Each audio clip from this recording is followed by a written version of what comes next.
இந்திய தொழில் கூட்டமைப்பு மற்றும் யங் இந்தியன்ஸ் அமைப்பு சார்பில் பெண்கள் மாநாடு 2024 எனும் நிகழ்ச்சி கோவை பந்தயசாலை பகுதியில் உள்ள தனியார் அரங்கில் நடைபெற்றது.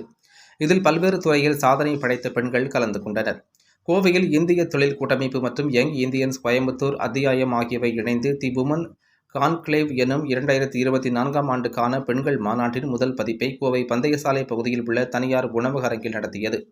இந்த மாநாட்டின் கருப்பொருளாக நாரி கதை என்பதை கொண்டு இருந்தது. பெண்கள் புதிய இந்தியாவுக்கு பின்னால் உள்ள சக்தி, பெண்கள் வெற்றிக்கான முயற்சியில் எதிர்கொள்ளும் தற்போதைய சவால்கள் மற்றும் வாய்ப்புகளை எதிரொலிக்கும் வகையில் வடிவமைக்கப்பட்டிருந்தது.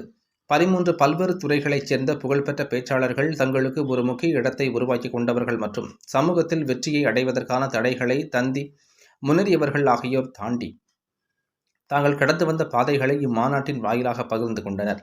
இதில் இந்திய பெண்கள் நெட்வொர்க்கிங் தமிழ்நாடு அமைப்பின் முன்னாள் தலைவரும் மற்றும் ஸ்ரீ கிருஷ்ணா கல்வி குழுமங்களின் நிர்வாக அரங்காவலருமான எஸ். மலர்விழி, ஆந்திர மாநிலத்தின் முதல் பெண் IPS அதிகாரி அருணா பகுனா, இந்திய கடற்படை பெண் அதிகாரி சித்தி தாக்கூர், மோகினியாட்ட கலைஞர் கோபிகா வர்மா, காமர்ஸ் இயக்குனர் அமுதவல்லி ஆகியோர் கலந்து கொண்டு சிறப்புரையாற்றினர்.